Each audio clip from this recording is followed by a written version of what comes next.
Esto es otro podcast progre de Abrazo Grupal. Un espacio de opinión, reflexión y debate sobre la política y todas aquellas cosas que nos afectan. Que ni te sorprenda, aquí encontrarás la opinión más progre del momento. Acompáñanos.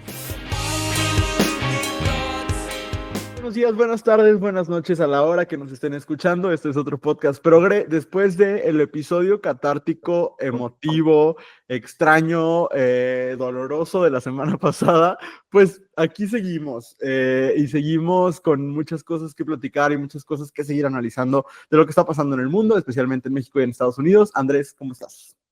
Bien, estoy muy contento de que este sea el primer episodio en el que el maestro Luis puede ser nombrado como maestro Luis. Si usted sigue Abrazo Grupal, sabe que Luis recientemente terminó su proceso de titulación, así que felicidades, Luis, por tu maestría.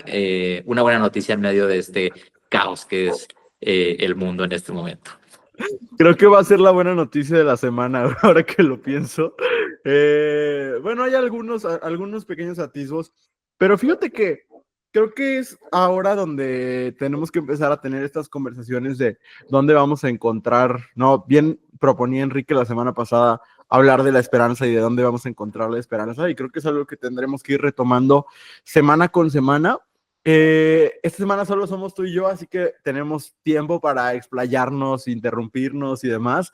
Así que vamos a empezar, ¿te parece? Porque creo que hay mucha información de la cual hablar. Sin antes sin olvidar recordarles que si les gusta este programa, esta emisión, este podcast, se suscriban al canal de Abrazo Grupal, dejen su comentario, dejen su like, lo compartan en todas sus redes sociales para llegar a más y más gente. Y bueno, ahí vamos a empezar con algo que ayer me tuvo despierto hasta muy noche, porque antier, para ustedes que lo están viendo en jueves, me tuvo despierto hasta muy noche porque de verdad tardaron años y ahorita vamos a platicar de eso, y es la reelección de Rosario Piedra en la CNDH. Andrés, creo que esa había sido tu noticia buena de la semana pasada y nos escupieron en la cara. Ahí te va.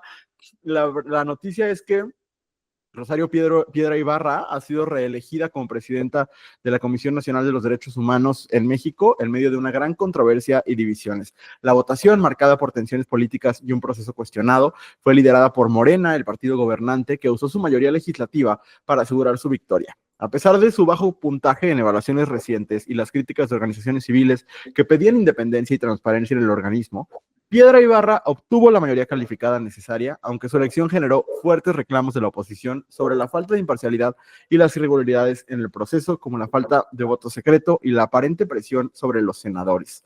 Durante el debate, el bloque opositor exigió que se garantizara la transparencia y democracia en la elección, y algunos senadores criticaron abiertamente las maniobras de Morena. La polémica no solo se centra en su reciente proceso de selección, sino en la gestión previa de Piedra Ibarra, que fue calificada como negligente y corrupta por extrabajadores de la CNDH y estuvo salpicada por acusaciones de documentos falsificados. Su reelección, que coincidió con el cumpleaños del expresidente López Obrador, fue vista por muchos como un respaldo del gobierno actual a su liderazgo, generando dudas sobre el rumbo de la CNDH en los próximos 5 años. Andrés, ¿cómo ves esto? La verdad, ni lo entiendo. Me parece horrible que hayan, ¿no?, optado por reelegir a Rosario Piedra al frente de la Comisión Nacional de Derechos Humanos después de que lo hizo fatal. O sea, de entrada, cuando la nombraron, ya no podíamos esperar nada de la CNDH. La CNDH es de chocolate, no sirve de mucho, no tiene muchos dientes. O sea, me parece que es una institución de carácter simbólico y no entiendo cuál es el símbolo que Morena persigue al poner a alguien tan mal calificada al frente de esa institución, ¿no? Digamos, claro, entiendo que la Contraloría, la Secretaría de la Función Pública, estas áreas del gobierno que pueden sancionar casos de corrupción, ¿no? Pues entiendo que no quieran dejar esos cabos sueltos, pero la CNDH, really, o sea, la CNDH no puede hacerle nada a la 4T más que ayudarla de alguna forma a verse como un régimen un poquito menos autoritario de lo que es, y por el contrario, deciden imponer a Rosario, la candidata peor calificada, a través de un proceso legislativo hecho de verdad con las patas, de la forma más irrespetuosa posible, queriéndonos decir que les vale madre los derechos humanos. Ya sabíamos, ¿no? Pero, o sea, de verdad es que la apuesta es esa, ¿no? Como ser tan vulgares y tan grotescos en una agenda tan importante para el país como es la defensa de los derechos humanos, con una crisis de desaparecidos, con un montón de cosas que están pasando. La verdad no entiendo por qué Morena se aferra a estas formas. A mí, yo veo dos escenarios y ambos me parecen igual de nefastos, igual de preocupantes, ¿no? Uno es que genuinamente pienso que Sheinbaum pudo haber tenido preferencia por un perfil distinto que Rosario Piedra, ¿no? Yo pienso que inclusive la propia Nacheli, que fue presidenta de la Comisión de Ciudad de México, pudiera ser un perfil más afín a Sheinbaum, y que esto fue un madruguete de Adán Augusto, o sea, que el empeño de Adán Augusto de poner a Rosario Piedra haya sido un mensaje de poder de él y del legislativo frente a Sheinbaum, u otro haya sido que generalmente Sheinbaum haya apoyado a Rosario Piedra y que simplemente pues, no le dé importancia a esto. Pero me parece que Morena salga a decirnos con toda certeza, no, aunque la Guardia Nacional sea militar, se van a respetar los derechos humanos, ¿cómo? ¿Cómo? Si ni siquiera respetaste el proceso de cómo nombrar a la titular y decidiste poner a Rosario Piedras 5 años después de todos los errores que cometió. O sea, le renunció el Consejo Consultivo 2 veces, dijo una sarta de barbaridades, tuvieron un montón de problemas con un montón de temas. Por ejemplo, recuerdo todas las coyunturas que hubo, por ejemplo, con temas de VIH. Es decir, hay una lista enorme de cosas por las que había que encontrar otras opciones que Rosario Piedra. Me parece que la terna original, la terna mejor calificada, o ya la terna final, ¿no? O sea, con Paulina y con Nayeli, eran mucho mejores perfiles y que no necesariamente eran perfiles antagónicos a la 4T, y al final optaron por esta marranada, que sin duda, pues, envía un pésimo mensaje. Es la cereza del pastel, pues, de todos los pésimos mensajes que nos han enviado en este primer mes de gobierno. Yo tuve, no sé si la fortuna, más bien la desgracia de ver bastante de la sesión de ayer. No toda, fue una sesión eterna, pero a mí me llama la atención varias cosas, Andrés, y creo que apuntan a la primera opción que tú nos presentas y no a la segunda. Yo creo que lo de ayer fue una afrenta a la autoridad de la presidenta Claudia Sheinbaum. Creo mm, a ver, creo que en este momento hay 3 hombres en el Congreso, ¿no? 2 senadores, Gerardo Fernández Noroña y Adán Augusto, y uno en la Cámara de Diputados, Ricardo Monreal, que a mi parecer se están peleando por quién es el guardián del obradorismo, ¿no? Y creo que lo de ayer, no sé si te acuerdas cuando se discutía la reforma al Poder Judicial, cuando se empezaba a discutir, que decían, hay que pasarla antes de que se vaya el presidente porque va a ser un regalo para que se vaya feliz. Y a mí sí me dio la sensación que no está infundada, creo yo, de que lo de ayer de verdad lo tomaron como un regalo de cumpleaños para López Obrador. O sea, creo que López Obrador les dejó muy claro que su candidata era Rosario Piedra. No sé cómo lo hizo, ¿no? No hay manera de saber si les habló, si él le habló a Dan Augusto y le pidió que lo hiciera, si mandó señales de humo, lo que sea, no tengo idea. Pero para mí, el momento más vulgar de la sesión de ayer, cuando estaban votando por cédula, pero estaban mostrando a la cámara su papeleta con el voto por Rosario Piedra, porque Adán Augusto así se los pidió, porque no tenían los votos, no tenían el apoyo, las personas en Morena en conciencia no querían votar por ella, ¿no? Me parece que les faltaban 80 votos al inicio de la sesión de ayer. Mientras sucedía todo eso, dan las 12 de la madrugada, están votando y empiezan a cantar las mañanitas a López Obrador, ¿no? Y entonces el Senado se convierte en una fiesta de cumpleaños de López Obrador en el que están las mañanitas y el regalo es nombrar a la titular de la CNDH que él quiere que siga en la CNDH. Otra señal que me dice que esa es la versión por la que yo me decanto es la respuesta de la presidenta en la mañana cuando le preguntan, yo creo que fueron más o menos 10 segundos, ¿no? Que le dedicó a responder, en el que dijo, es una decisión del Senado y hasta ahí, ¿no? O sea, no dijo, respaldamos a la maestra Piedra, no dijo, confío en ella, no dijo nada, dijo, tomaron una decisión ellos, ¿no? Y aparte, hay insiders dentro del Senado que todo el día de ayer estuvieron reportando que hay un grupo de legisladores sheinbaumistas, por decirlo de alguna forma, del grupo afín a Claudia Sheinbaum, que cada vez es más chiquito, que estaban empujando porque fuera Nacheli quien fuera electa, y era la que tenía la preferencia de toda la oposición, ¿no? Porque Paulina solamente tuvo un voto, y de la gran mayoría de la 4T. Fue Adán Augusto quien se encargó por las malas ayer de lograr eso. Hubo un momento, no sé, a lo mejor hace rato dije que el pico de la vulgaridad habían sido las mañanitas, me retracto. Creo que el pico de la vulgaridad de ayer sucedió más temprano, cuando de repente Leti Robles de la Rosa, que es esta insider del Senado que reporta, creo que trabaja en Excelsior y tiene gran cuenta de Twitter porque se entera de todo lo que pasa en el Senado, reporta que la idea de Dan Augusto era entregarles la cédula con el nombre de Rosario Piedra ya marcado, porque la cita textual era algo así como: no es que desconfíe de ustedes, pero no podemos arriesgarnos, ¿no? Porque, de nuevo, ellos sabían que había senadores que en buena conciencia no querían votar por Rosario Piedra. Por lo menos sabemos de dos, ¿no? Muy claramente Javier Corral puso un tuit larguísimo, ¿no? O sea, ni sirvió que le pague su mensualidad a Elon Musk para poder hacer un tuit gigantesco en el que explicaba muy claramente por qué no quería votar por Rosario Piedra. Pues tuvo que subir un tuit después diciendo, pues casi que dice mi mamá que siempre no, porque reflexioné y me di cuenta que la continuidad, o sea, eh, algo que a mí me está dejando cada vez más intranquilo, Andrés, y con eso termino esta intervención, es que creo yo que, de nuevo, estos tres guardianes del obradorismo autonombrados en el Senado y en la Cámara de Diputados están queriendo hacer así de vulgares las acciones, ¿no? Están queriendo hacer así de notorio que los legisladores de Morena, del Partido Verde y del Partido del Trabajo no son personas con autonomía, no son legisladores con autonomía.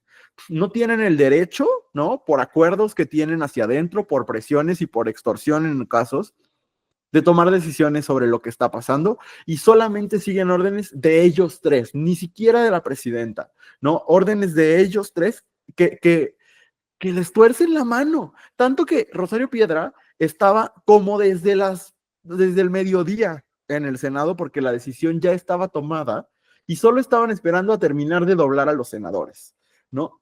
Y por eso, patético que Fernández Noroña dice: me informan que la ciudadana Piedra está en el salón contiguo. No, no te informan, tú lo orquestaste, ¿no? Entonces, pues, la sesión de ayer, a mí me dio mucha tristeza, me dormí muy triste después de ver cómo sucedió todo, cómo sucedió la fiesta de cumpleaños de López Obrador en el Senado.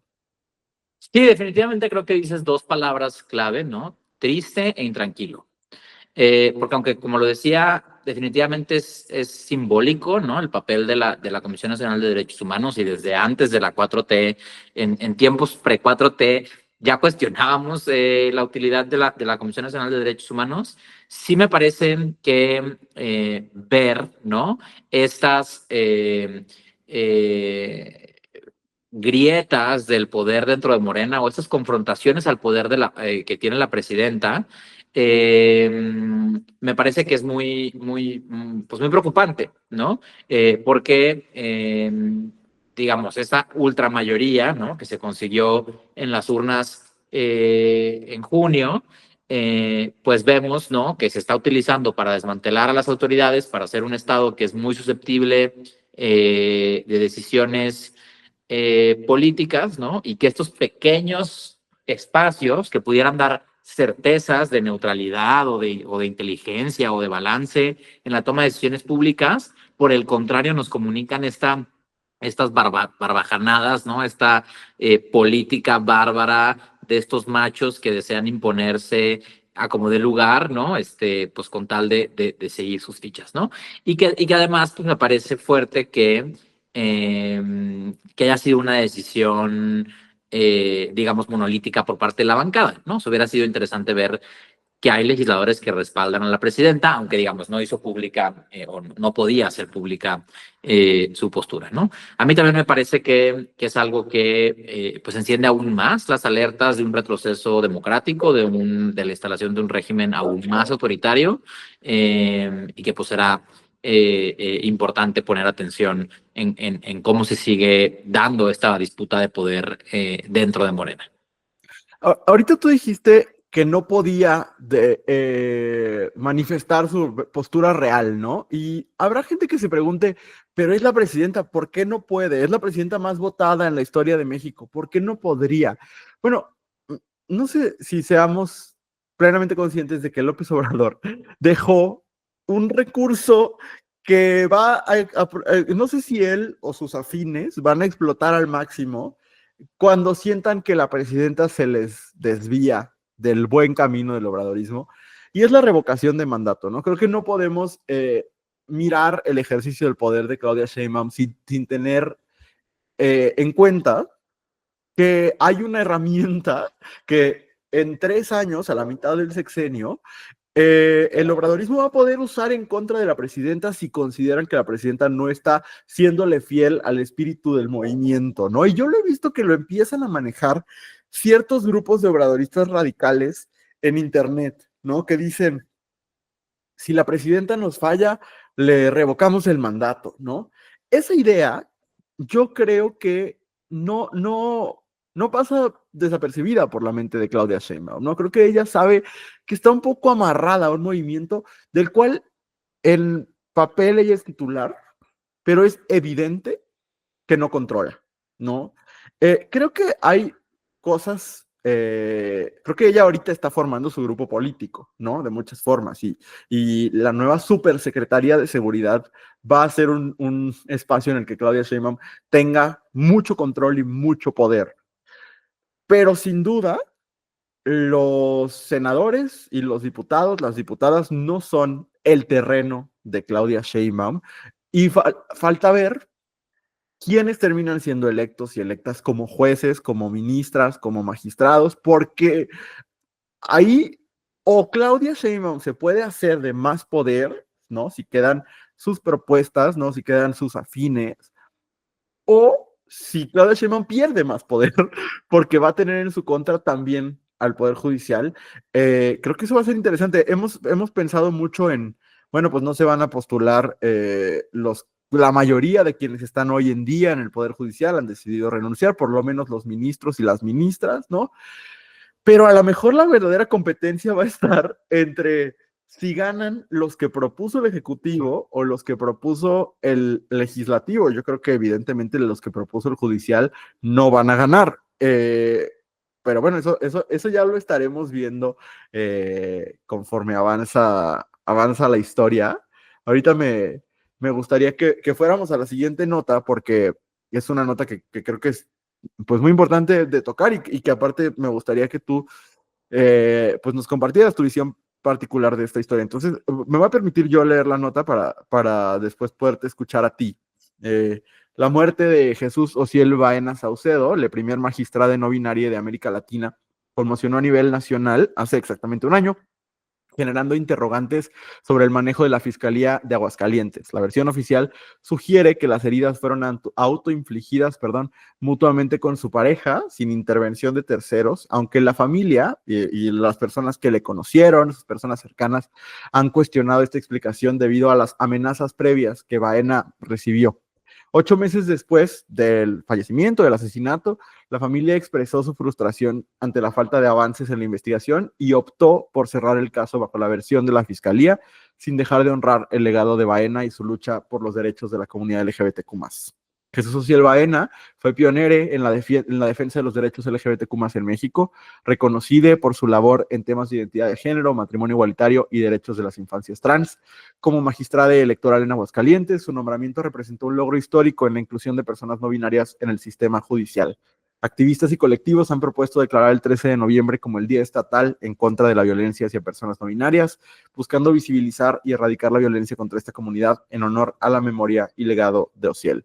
Andrés, lo que nos quieres compartir del tema. A mí este es un tema que me duele muchísimo pues me parece increíble que estemos llegando a un año del asesinato sin un solo avance en la investigación, ¿no? Me parece a mí inexplicable que una persona tan visible un representante político tan grande como era la figura del magistrade Ociel no movilice al Estado, ¿no? Que haya sucedido el asesinato eh, hace un año, el 13 de noviembre, alrededor de las 12:30 del día, cuando todavía ni siquiera habían levantado los cuerpos de la escena del crimen. La Fiscalía de Aguascalientes ya estaba dando una versión de los hechos sin haber ni siquiera practicado una autopsia. Eso es imposible. O sea, es imposible que a las 12:30 del día la Fiscalía de Aguascalientes hubiera tenido toda la información que dio, y es increíble que un año después esa versión siga intacta. Que no haya habido nada en la investigación a lo largo de un año que pueda sugerir algún nuevo elemento en la investigación, algún nuevo motivo móvil del delito, nada, ¿no? En los días posteriores al asesinato, muchísimas personas exigimos a la Fiscalía General de la República que atrajera el caso, inclusive se presentó formalmente la solicitud, se le estuvo dando seguimiento. La Fiscalía nunca se pronunció. El presidente, el expresidente Andrés Manuel López Obrador, nunca se pronunció. La presidenta Claudia Sheinbaum nunca se ha pronunciado sobre el asesinato de una figura política que además era de alguna forma afín o cercana a Morena, ¿no? Creo que es importante mencionarlo, ¿no? Esto que dice que si nos matan a las personas LGBT que estamos haciendo participación política, nadie va a salir a exigir justicia por nosotras, ¿no? En este nivel del poder. Me parece que es un mensaje de desprecio por parte del Estado brutal, que a mí todos los días me corroe un poco la cabeza, ¿no? Pensar que ni la persona más visible en el país, porque en el momento de su asesinato, Ociel era la figura LGBT más visible, tenía millones de vistas en TikTok, era polémico, en todas las mesas de discusión sobre mesa, familiares, todos escuchamos a algún tío, alguna tía hacer un comentario sobre la figura de la magistrada. Es decir, no había persona en este país que no conociera que existía una persona no binaria ocupando un cargo judicial. Y me parece muy fuerte, ¿no? Que eso no nos haga presumir que esto tiene pues, un trasfondo político y un trasfondo de odio que está ahí, ¿no? Pero bueno, creo que más allá de poner sobre la mesa pues esta problemática de que con esta impunidad el Estado nos refuerza o nos recuerda el desprecio hacia nuestras identidades, sí creo que es importante pues honrar el legado de Ociel, ¿no? Porque muchos le recordamos por su presencia en redes sociales, ¿no? Por esta... Eh, por cómo llevó su expresión y su identidad a ser una cuestión pública, a ser una cuestión de debate, a cambiar social y culturalmente muchas percepciones. Pero para mí, me parece que su legado más importante es su legado jurídico. O si él era un abogado excepcional, que con una creatividad jurídica sui generis logró plantear rutas muy finas y que en muchos casos le funcionaron muy bien para romper barreras de desigualdad que existían, ¿no?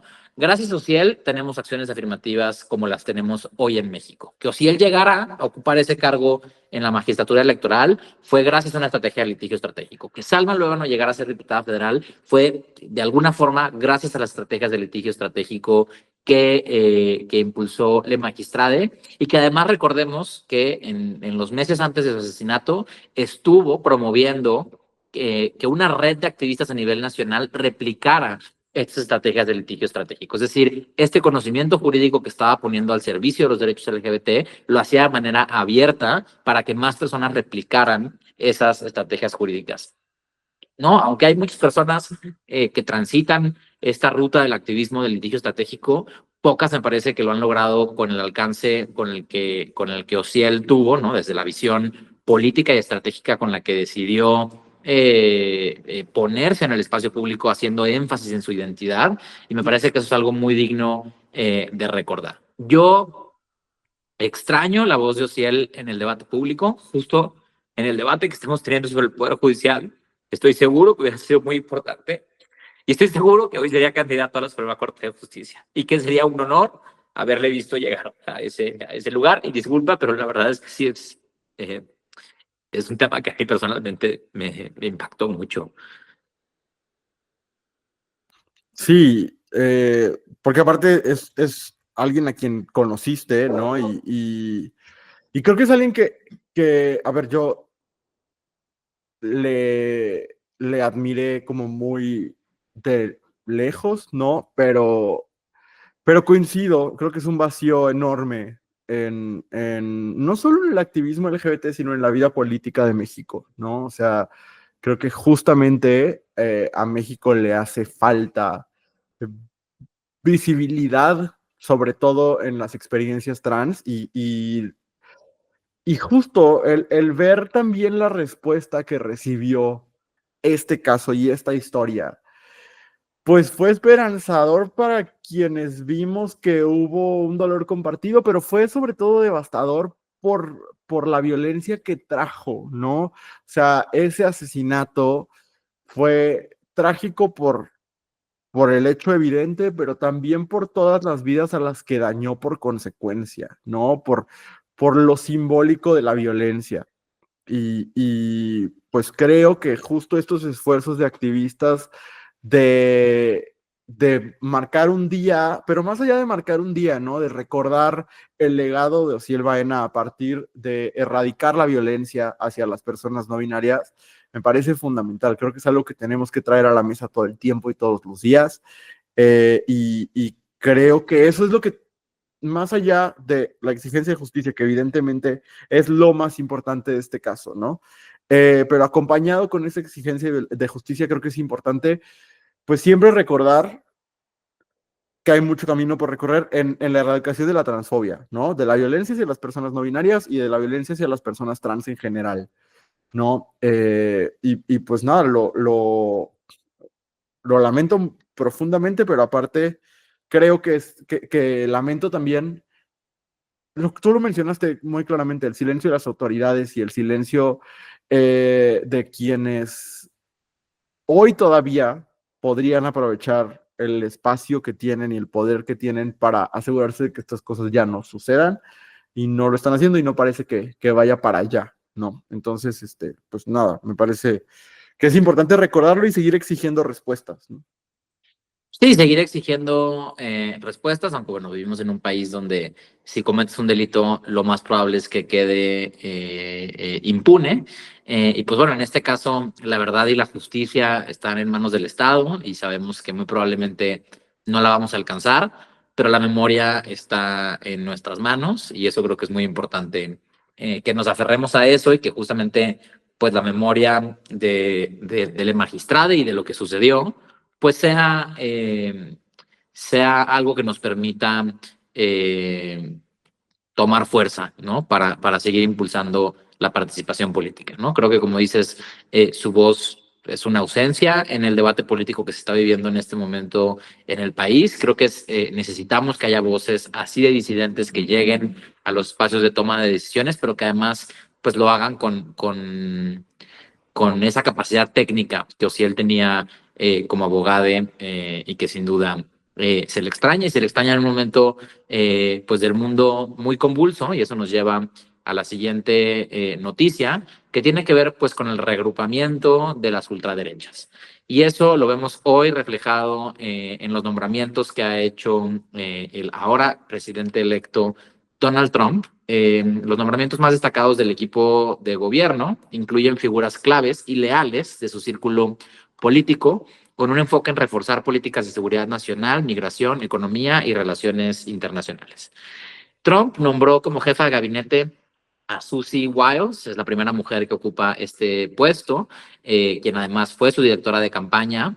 Es reconocida por su habilidad para implementar disciplina y orden, factores que busca fortalecer tras una gestión previa con varios cambios en jefes de gabinete. Nombró como zar de la frontera a Tom Homan, quien es exdirector interino del Servicio de Inmigración y Control de Aduanas. Homan será responsable del control fronterizo, continuando con su postura estricta en temas de inmigración y cumplimiento de leyes migratorias. Como secretario de Estado, anunció a Marco Rubio, el senador de origen cubano, designado como secretario de Estado, se convierte en el primer latino en ocupar este cargo. Su experiencia en política exterior será clave en la administración de Trump, en especial para temas relacionados con América Latina. Como fiscal general, nombró a Matt Gaetz, quien será el próximo secretario de Justicia, un aliado leal de Trump, y será responsable de las políticas de aplicación de la ley y de la defensa de las posturas legales de la administración. Como subdirector de política, nombró a Stephen Miller, quien es conocido por su postura rígida sobre inmigración y políticas conservadoras, y será una figura influyente en temas de política doméstica e inmigración.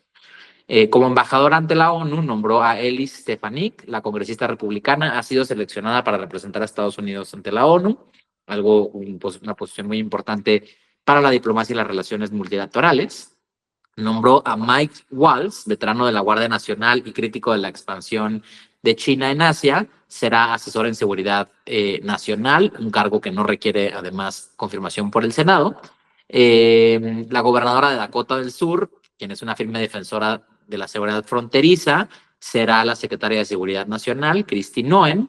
Mike Huckabee, exgobernador de Arkansas, que es un ferviente defensor de Israel, será el embajador de Estados Unidos ante Israel.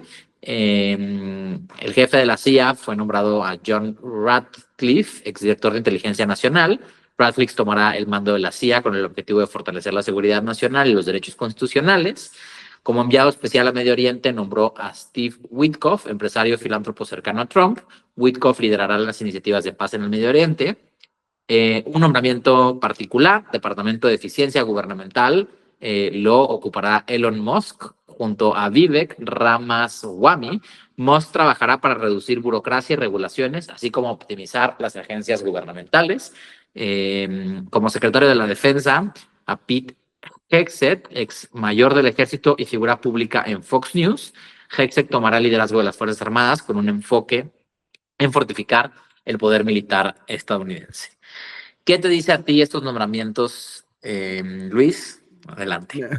Me dice que qué perro miedo. La verdad, sí estoy asustado.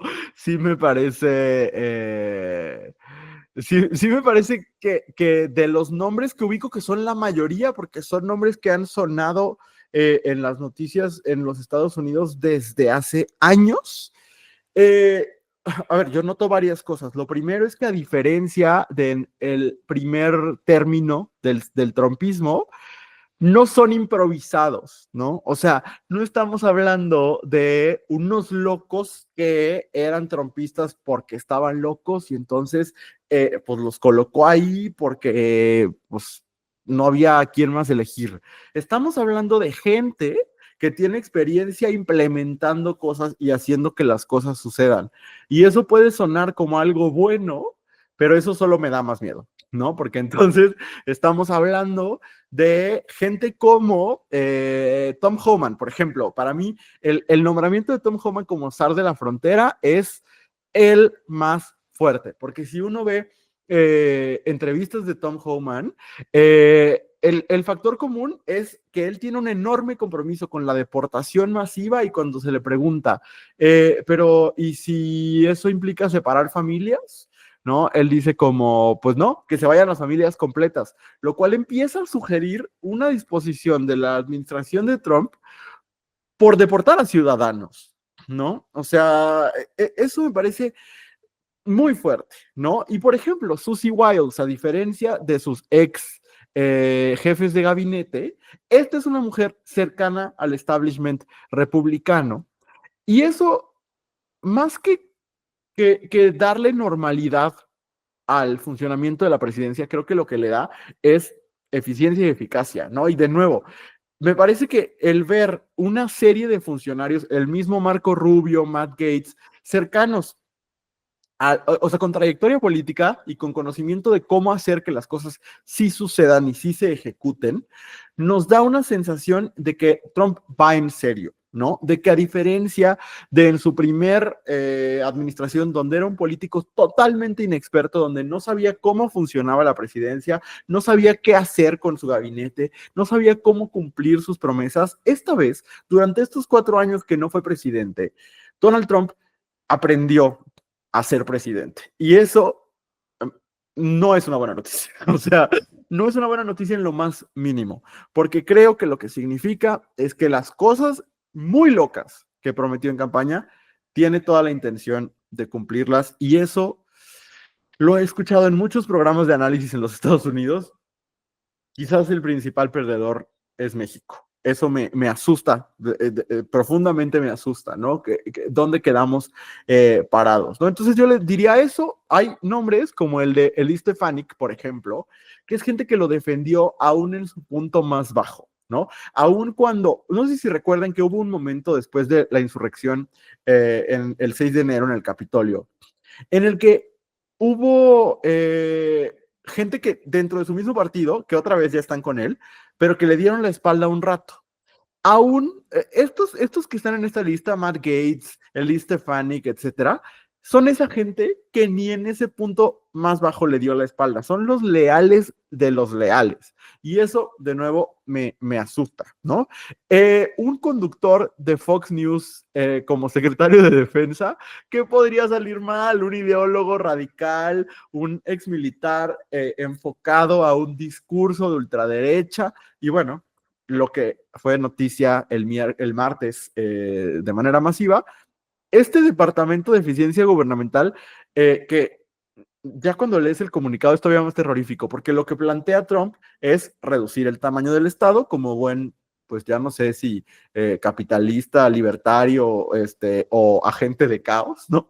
Y la encomienda que le está dejando, que aparte es chistoso, ¿no? Que es el departamento de eficacia, y son tan, digo, de eficiencia, y son tan eficientes que necesitan a dos al mando, a dos multimillonarios, ¿no? Vivek Ramaswamy fue precandidato en la primaria republicana en contra de Trump, y es este hombre joven, millonario, con ideas, es muy cercano como a los Crypto Bros y como a toda esta corriente más cercana, como que hablan de hacer un shake-up al sistema, ¿no? Como más cercano a estas derechas que surgen del Internet y que son, pues sí, más libertarias que capitalistas, ¿no? Como que rechazan el globalismo, que rechazan el neoliberalismo y que más bien proponen otras cosas aún más radicales y más, pues sí, reducir el Estado a su tamaño más pequeño, ¿no?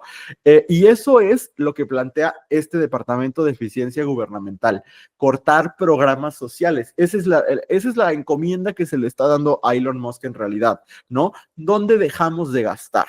Y eso, pues también preocupa porque si algo sabemos de Elon Musk es que carece de empatía básica, ¿no? Entonces, pues no nos sorprenda que decida dejar de gastar en, no sé, educación, salud, ¿no? Servicios básicos, lo cual pues, puede ser un problema terrible.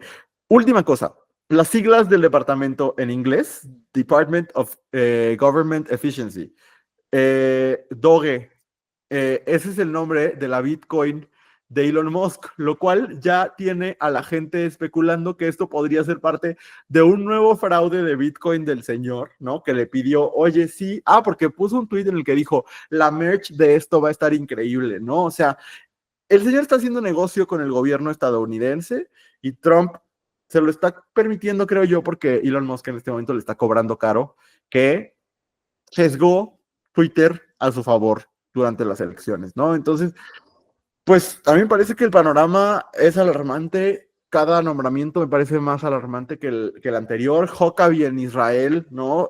Los que decían que votaban por Trump porque Kamala era muy pro-Israel, pues veamos ahora cuál es la postura que va a tener Trump.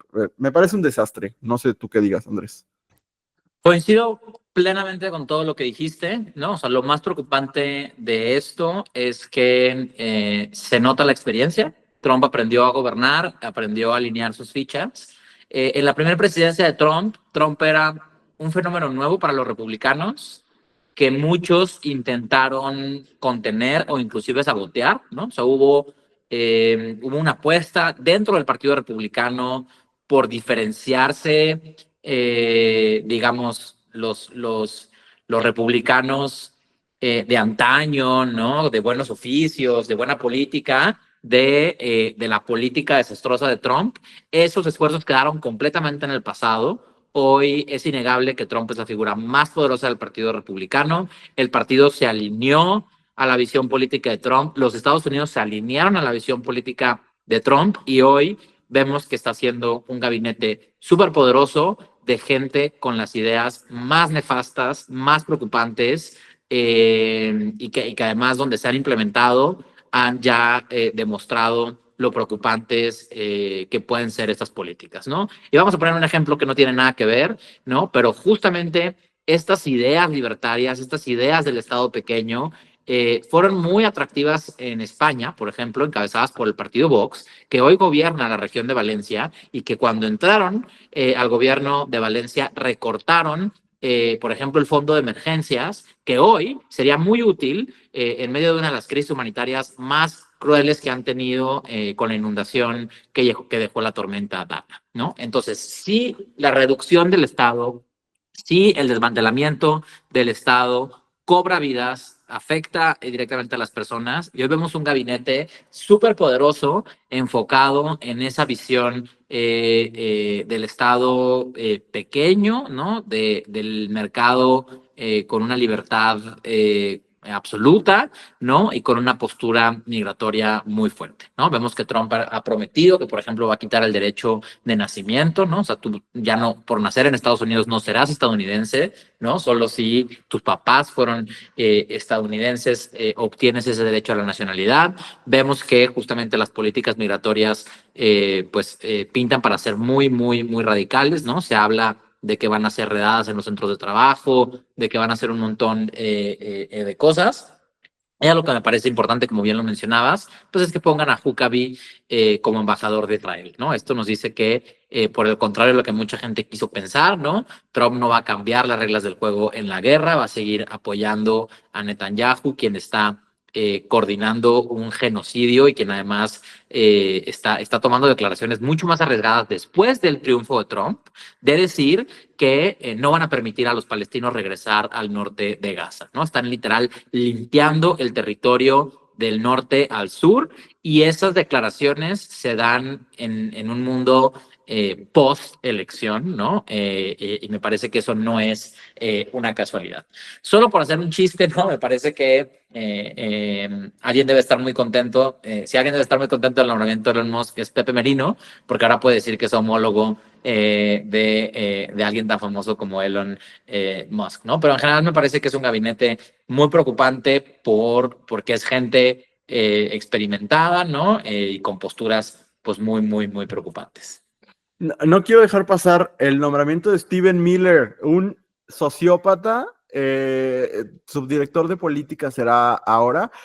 Les invito a investigar las posturas de Steven Miller respecto a lo que sea. Yo creo que Steven Miller no ha dado una opinión medianamente decente sobre nada nunca en su vida. Es un hombre que es radicalmente anti-LGBT, radicalmente anti-mujeres, radicalmente anti-inmigración, profundamente racista.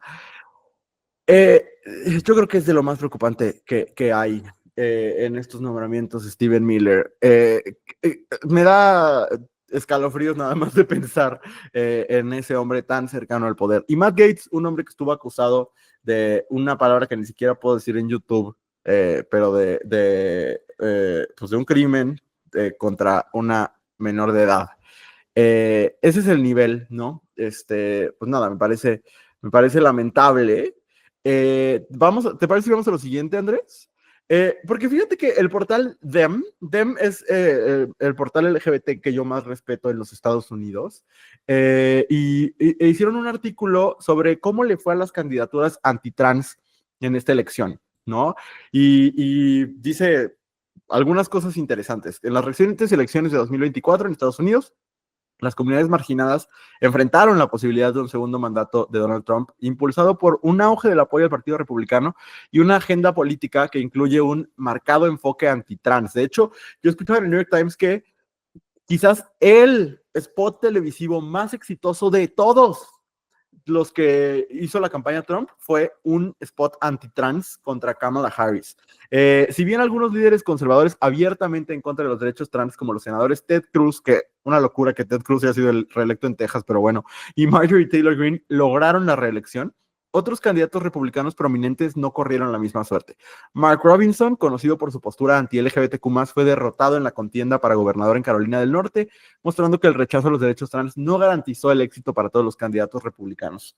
No obstante, la nueva configuración del Congreso revela una bancada republicana con una postura antitrans más fuerte, respaldada por aliados de Trump, que se preparan para implementar políticas restrictivas para la comunidad LGBTQ+. Las campañas de algunos ganadores, como el empresario Bernie Moreno en Ohio y la senadora Lauren Boebert en Colorado, Lauren Boebert, por cierto, famosa porque la cacharon manoseándose con el novio en una función de Beetlejuice el musical. Se centraron en mensajes de oposición a la inclusión de personas trans en deportes escolares y otras áreas de la vida pública. Sin embargo, la noche también dejó espacio para avances significativos, incluyendo la histórica elección de Sarah McBride como la primera persona trans en el Congreso, marcando un hito en la representación política para esta comunidad. Qué miedo con el Congreso que se va a encontrar Sarah McBride, pero bueno, Andrés, ¿cómo ves este panorama? Sarah McBride es una reina, me urge ver sus posicionamientos en tribuna, ¿no? O sea, creo que está muy preparada para enfrentar el embate que le va a tocar y qué chido que esté ahí ella para con su voz, su experiencia, poder contrarrestar todos los discursos de odio que vamos a escuchar en esta legislatura. Sin duda, me sorprende, me impresiona, ¿no? A dónde ha llegado el tema trans en la agenda política de Estados Unidos, ¿no? Que post-elección de ambos lados se debata el impacto que tuvo la postura a favor o en contra de las personas trans. Me parece un grave error por parte de algunos demócratas de salir a señalar que perdieron la elección por el respaldo que los demócratas habían dado a las personas trans, ¿no? Porque sigue el mismo patrón del por qué los republicanos han hablado tanto acerca de los derechos de las personas trans, y es poner un tema del que nadie sabe nada, con un montón de mentiras alrededor para asustar a la gente y generar una opinión desde la desinformación, y que todo eso evite hablar de los problemas reales, ¿no? Por un lado, ¿no? La campaña republicana se centra en hablar de las personas trans para no hablar del tráfico de armas, para no hablar de los disparos en escuelas, para no hablar de problemas reales de los que son responsables. Y por el otro lado, me parece que los demócratas salen a acusar que perdieron la elección por culpa de su apoyo en favor de las personas trans, para no hablar de los problemas reales que tiene el Partido Demócrata, que es su desconexión con una gran parte del electorado en temas económicos, ¿no? Definitivamente, los demócratas cometieron muchos errores en los últimos 4 años. Apoyar los derechos humanos de un porcentaje pequeño de la población definitivamente no fue el error que les costó la elección, y sí me parece que es muy cruel de algunos de querer aventar, como dicen en inglés, a las personas trans debajo del camión para quitarse la responsabilidad de hacer un análisis real de por qué la gente los percibe como el establishment y no como una alternativa democrática. Sí, a mí me parece interesante. Jon Stewart lo dijo con mucha claridad en su episodio de lunes, que él decía, si lo que están sugiriendo es que debería haber habido una candidata que quisiera parecerse a los republicanos, que hablara de tener armas, que saliera a cenar con Liz Cheney, esa candidata fue Kamala Harris. Kamala Harris no hizo su campaña sobre los derechos trans en lo absoluto, prácticamente no los mencionó, incluso se retractó de posturas pro-trans muy progresistas en el pasado, ¿no? Fue una candidata de centro derecha y así perdió, ¿no? Entonces, me parece que aparte de que no contamos con la información suficiente todavía para analizar verdaderamente a profundidad la elección, es un país gigantesco en el que estudiar una cosa así es muy complicado.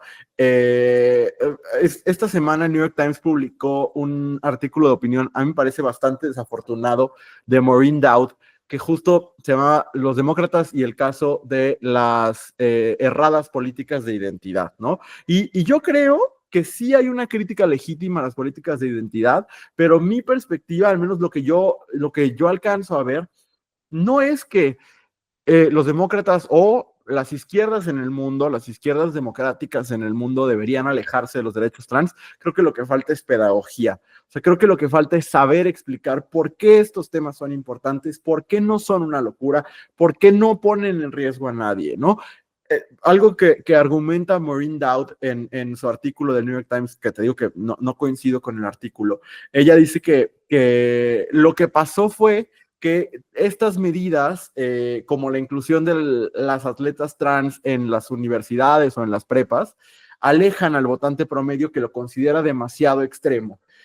Yo pensaría más bien que lo que falta es, en estos años antes de la próxima elección, y lo pienso también en México, hay que hacer esfuerzos conscientes de educar, sensibilizar y explicar por qué estas cosas son importantes, ¿no? Yo no dudo que el tema de las infancias trans, por poner un ejemplo, pueda parecer totalmente ajeno, ¿no? Para un votante promedio en México y pueda parecer ir demasiado lejos y pueda alienar a ciertos votantes. Yo creo que lo que nos toca, más allá de decir, no, pues mejor ya no vamos a hablar de eso, es pues buscar pedagogía, ¿no? Y buscar cómo explicar por qué estos derechos son importantes, ¿no? Entonces, yo coincido contigo en que es una excusa y una salida totalmente barata, ¿no? Como salirse por la tangente y no querer aceptar que se convirtieron en el partido de los millonarios, ¿no? Y que se convirtieron en el partido de las celebridades y que eso los alejó de la gente. Pero hubo otro caso, ¿no? Hubo otra cosa que se puso a consulta en los Estados Unidos la semana pasada y dio resultados interesantes. Andrés, cuéntanos un poco. Sí, justo creo que esta reflexión que haces sobre el supuesto fracaso de las políticas identitarias, la misma elección nos da claves de que no es así, ¿no? Y que no fueron los temas, llamémosle progres, ¿no? Pero yo les llamaría los temas de derechos humanos, no fueron lo que definió el triunfo de Trump y la derrota de Kamala. Y eso lo podemos ver con justo cómo la gente votó, ¿no? En algunas cosas, ¿no? Digo, para dar un poco de contexto a la nota, a diferencia de México, cuando las personas en Estados Unidos van a votar, no votan solo por sus representantes políticos, sino que además votan por un montón de cosas que se están discutiendo de legislación, ¿no? Entonces tú recibes un montón de boletas en las que, claro, votas por el presidente o la presidenta, los candidatos al Congreso, pero también votas sobre legislaciones que se están discutiendo de todo tipo, ¿no? De nivel municipal, de nivel estatal y federal. Al final votar es muy complicado en Estados Unidos porque es mucha información y una de las cosas que estaba a discusión pues tenía que ver con el derecho al aborto. La anulación de Roe v. Wade en 2022 otorgó a cada estado en Estados Unidos el poder de legislar sobre el aborto, transformando radicalmente el acceso a este derecho en el país. En las elecciones de 2024, varios estados aprovecharon esta autonomía para votar iniciativas que definieran su postura sobre el aborto. Arizona, por ejemplo, aprobó una enmienda que garantiza el derecho al aborto hasta la viabilidad fetal o en situaciones de riesgo para la vida de la persona embarazada. Colorado también avanzó en la protección de este derecho, eliminando una restricción constitucional que prohibía la cobertura de servicios de aborto para ciertos empleados públicos. Por otro lado, algunos estados optaron por mantener prohibiciones severas. Florida, a pesar de una propuesta para incluir protecciones al aborto en su constitución, no alcanzó el apoyo necesario para aprobarla, manteniendo así una prohibición a partir de las 6 semanas de gestación. Estados como Tennessee y Texas conservan restricciones casi totales, limitando los procedimientos de aborto a excepciones mínimas. Este escenario, post-Roe v. Wade, ha generado un mapa de derechos dispares, donde el acceso al aborto depende en gran medida de la ubicación geográfica, creando desafíos para la salud y la movilidad de las personas en estados con leyes restrictivas. Sí, a ver, a mí me parece bien interesante esta nota. Por ejemplo, está el caso de Arizona, ¿no? Era un estado columpio, ¿no? De esos estados que iban a definir la elección. Kamala lo perdió, el aborto lo ganó, ¿no? Por decirlo de alguna forma.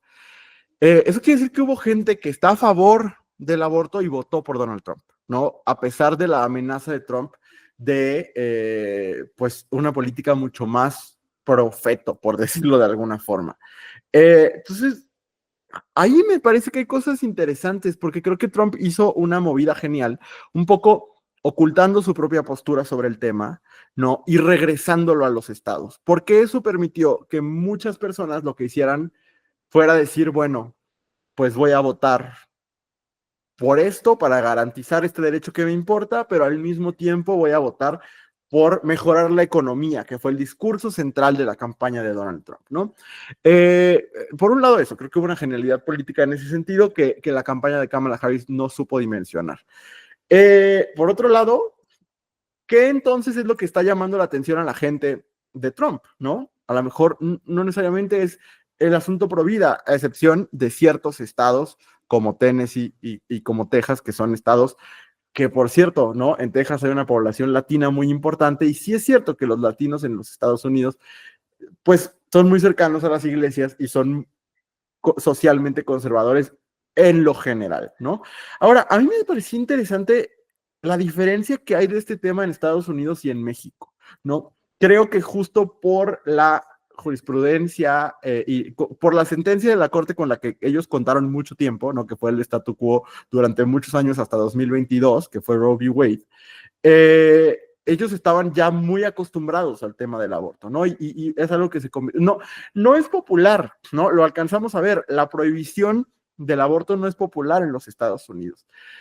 Creo que hablar de este tema en México es muy distinto, ¿no? A mí no me parecería buena idea que hubiera una consulta en temas de aborto en México, porque creo que los resultados serían diferentes. Creo que en México, justo la pedagogía en este tema todavía nos tiene paradas en otro lado, ¿no? Y que es un tema que no ha terminado de entenderse y de aterrizarse en la política nacional, ¿no? Entonces, pues por un lado, a mí me parece que es un insight interesantísimo que habrá que explorar, ¿no? ¿Qué pasa por la mente del votante que vota por Donald Trump y a favor del aborto, ¿no? Eso me parece que es algo que hay que estudiar profundamente, o que vota a favor del aborto y en contra de los demócratas, ¿no? Eso, de nuevo, me parece muy, muy interesante. Y por otro, también, pues sí, ¿dónde está parado México?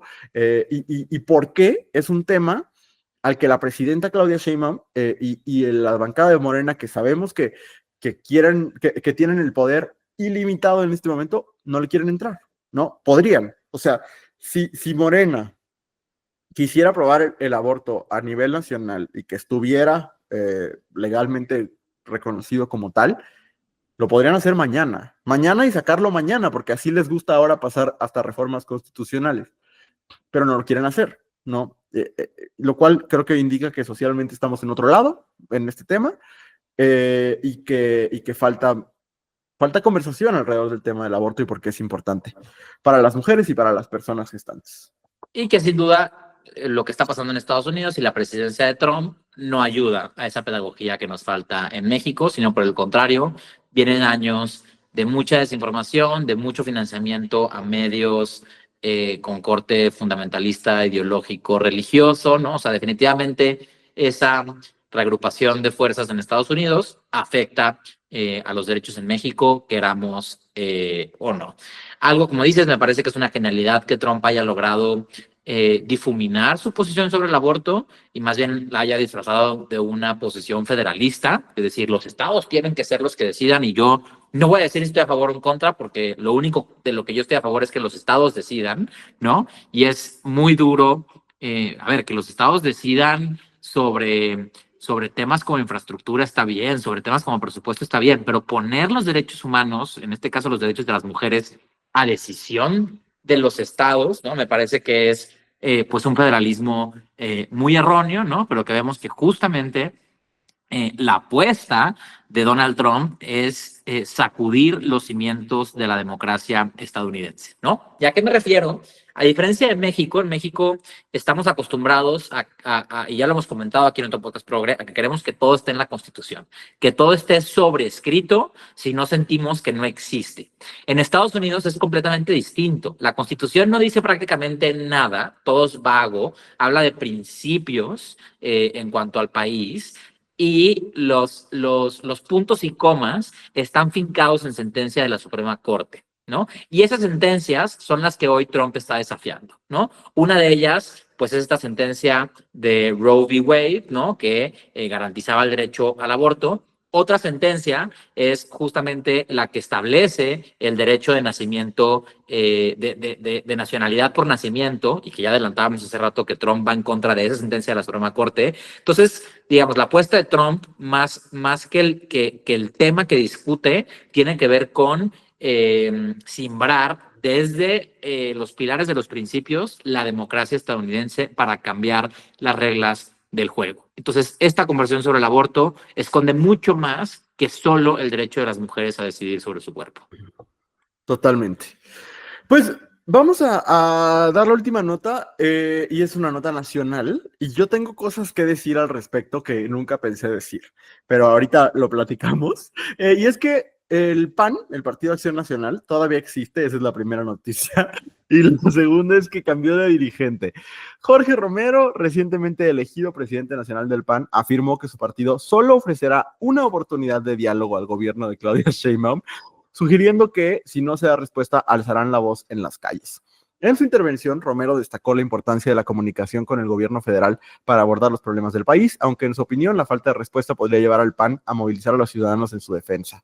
Exitosísimas los movimientos anteriores, pero bueno. Por su parte, Sheinbaum rechazó cualquier intento de diálogo, calificando a Romero como un representante del conservadurismo y sugirió que cualquier acercamiento debería realizarse a través de la Secretaría de Gobernación. Romero, quien ganó la elección interna del PAN con el 80.6% de los votos, afirmó que su objetivo es la unidad del partido, pero no en torno a su figura, sino en torno a los valores y metas del blanquiazul. En su discurso destacó que el PAN debe demostrar que sus gobiernos son superiores a los de Morena y expresó su confianza en ganar las elecciones de 2027, a pesar de las dificultades que enfrentará en un contexto de elecciones de Estado, entre comillas, para quien nos está escuchando. Además, aseguró que el partido mantendrá sus puertas abiertas para los ciudadanos que desean unirse y ofrecerá una alternativa frente al gobierno actual. Andrés, ¿qué tan emocionadísimo te sientes de la nueva dirección del PAN? Es que me parece absurdo que premien a uno de los que perdió la elección. Digamos, a un año antes de la elección de 2024, el PAN tenía muy sólidas posibilidades de ganar la jefatura de gobierno en la Ciudad de México. Recordemos que en la elección de 2021, el PAN le arrebató varias alcaldías importantes en la Ciudad de México a Morena, y se prevía un escenario muy interesante en el que Claudia Sheinbaum, la ex jefa de gobierno, ganara la presidencia perdiendo el gobierno de la ciudad. Eso hubiera sido un éxito para el PAN. Sin embargo, el PAN, o una fracción del PAN, el llamado cártel inmobiliario, hizo todo lo posible para cambiar las fichas, que Xóchitl Gálvez no fuera la candidata del PAN a la Ciudad de México, por el contrario, fuera uno de los suyos, Santiago Taboada, y esto desinfló por completo al PAN en la Ciudad de México. La gente en la Ciudad de México votó en contra del cártel inmobiliario, que es real, por el cual hay personas detenidas, por el que hay una investigación muy seria acerca de las redes de corrupción que personas como Jorge Romero encabezan. Y me parece completamente absurdo que el PAN, en lugar de entender la lección que les dio el electorado en junio del 2024, profundicen en el error. Para mí el PAN siempre estuvo perdido, ya estaba perdido, pero me parece muy preocupante que en un contexto de tanta regresión autoritaria como la que estábamos comentando al inicio del episodio, la oposición no tenga dos dedos de frente y no tenga la intención de reconstruirse como una opción atractiva, fresca, para relevar la mayoría absoluta de la 4T. O sea, definitivamente va a haber un sector importante del electorado que llegue a 2027 con la firme convicción de votar por un partido que no sea Morena para no darle mayoría absoluta en las cámaras. Eso sí o sí va a pasar. Pero me parece nefasto que el PAN no esté entendiendo al electorado y quiera llegar a 2027 siendo una opción aún más apestosa, rancia, de lo que ya fueron en 2024. Y me parece que es un reflejo de lo mismo que estábamos viendo en Estados Unidos, ¿no? Una mayoría que decide autoaniquilarse, ¿no? Con decisiones tan absurdas como poner a Jorge Romero al frente. Sí, yo te decía que yo nunca pensé decir esto, pero me preocupa el bienestar del PAN. O sea, y te voy a decir por qué. Eh, el PAN es la derecha que prefiero tener cuando la alternativa es Eduardo Verástegui, ¿sabes? Cuando la alternativa es Sandra Cuevas. Coincido contigo. No puede ser que en tiempos como este, donde una sola fuerza política está a punto de acumular absolutamente todo el poder en este país, la única medianamente popular oposición, ¿no? O sea, la oposición que tiene más votos, por lo menos en la última elección, decida suicidarse. Porque creo que eso es lo que está pasando. Jorge Romero es como si hubieran vuelto a nacer Marco Cortés. O sea, eligieron al mismo güey para para tomar la misma dirección. Dice Jorge Romero, hay que retomar los valores del partido.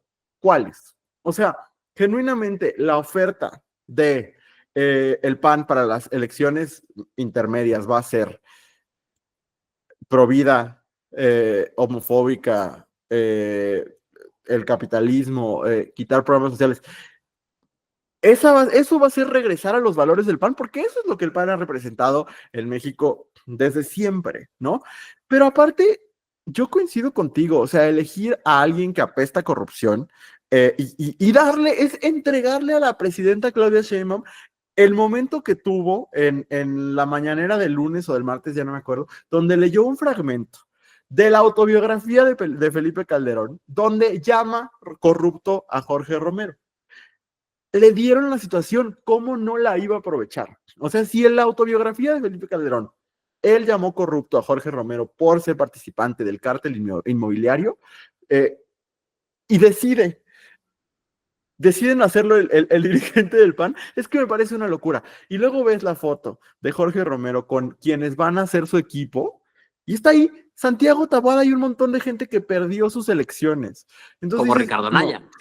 Ajá, como Ricardo Anaya, pero bueno, Ricardo Anaya es senador de la República y yo creo que dentro del desastre que es el PAN y la bancada del PAN en este momento, sí es de los legisladores más decentes que tiene el partido en este momento. Digo, la alternativa es Kenia López Rabadán, entonces también no tenemos así como que una cosa con que comparar, pero me parece trágico porque si bien yo nunca en mi vida le he dado un voto al PAN, no tengo interés en dárselo tampoco. Pero me parece que los mexicanos, las mexicanas, merecen tener partidos políticos que le ofrezcan algo, ¿no? Y yo lo que veo con la decisión de que Romero sea el dirigente del PAN, es no ofrecerle nada, no ofrecerles nada. O sea, yo hubiera preferido que fuera Xochitl Gálvez, que también perdió su elección y lo que sea, pero que representa algo para un grupo de personas. Ya vimos que muy chiquito, pero algo. Este señor no representa nada para nadie, tiene antecedentes de corrupción, también sí, ganó con el 80% de los votos, pero el padrón, o sea, participó solo la mitad de las personas que son militantes del PAN, y el padrón del PAN es chiquitititito porque no han permitido que ciudadanos se inscriban a su padrón desde hace años. Pues fue una tragedia, la alternativa era Adriana Dávila, que era igual de gris, ¿no? Pero pues nada, yo creo que el PAN está en serios problemas y que casi siento yo que se mataron en esta elección. Yo no veo que esto los lleve a ningún lado positivo, a ninguno. Sí, coincido contigo, se mataron, o sea, además poner a alguien, o sea, si el PAN no es fuerte en la Ciudad de México, ¿por qué sigues poniendo gente de la Ciudad de México a dirigir un partido que es más fuerte en otros lugares, ¿no? Como el Bajío, como, en fin, ¿no? Perdón que te interrumpa, Andrés. Yo escuché la explicación que dicen, no, bueno, es que fue jefe delegacional, o no sé si ya se llamaban alcaldes en ese momento, de la Benito Juárez, y en la Benito Juárez lo querían mucho. Si ubican el tamaño de la Benito Juárez, o sea, si ubican que la alcaldía Benito Juárez no es de ninguna manera representativa del país. Ese es un gran problema del PAN. Tienen rato pensando, la decisión Xochitl fue la misma, ¿no? Pensando que porque alguien fue exitoso en ciertas alcaldías fresas de la Ciudad de México, entonces va a ser exitoso con el país. Es una estupidez, ¿no? Definitivamente, y que definitivamente es una pérdida porque como dices, pues es lamentable que la oposición esté en este estado de decadencia, ¿no? Porque eso pues solamente facilita el camino a esta supermayoría autoritaria que está en este momento consolidando Morena, ¿no? Yo solo pues aprovecho la noticia para poner sobre la mesa algo que ya hemos dicho en otro podcast progre, que es que a México le urgen nuevos partidos políticos y que ojalá esos partidos políticos nuevos fueran partidos políticos de izquierda, democrática, socialdemócrata y demás, ¿no? Me parece que tendríamos que apostar por una democracia mucho más plural, representativa, con partidos más pequeños que representen a fracciones más pequeñas de la sociedad, pero que tengan que tener un diálogo parlamentario mucho más fluido en lugar de seguir apostando por el super partido que agrupa a todo y que la realidad es que me parece a mí muy lamentable que la oposición y quienes encabezan la oposición no entiendan la responsabilidad histórica que tienen, ¿no? Tienen millones de pesos al mes, reciben millones de pesos de financiamiento para construir una alternativa política y deciden solo robarse ese dinero entre muy poquitos, y eso tiene consecuencias devastadoras para la política y para el país en general. Sí, hablando de no entender la responsabilidad, Andrés. Ayer, martes, se votó lo que hablábamos al principio, ¿no? La titular de la CNDH. ¿Dónde estaba Miguel Márquez Márquez, senador de primera minoría por Guanajuato? No estaba, no fue a trabajar. O sea, ok, ¿no? Morena contaba con los votos suficientes de todas maneras. Y si no, y si hubiera sido necesario el voto de Miguel Márquez Márquez para conseguir la mayoría calificada y designar a Rosario Piedra, eso es lo que dices de no estar a la altura. Digo, evidentemente no estuvo a la altura Cintia López Castro, que ya que hizo su carrera de tirarle a Morena y en cuanto pudo se saltó a Morena porque no tiene principios.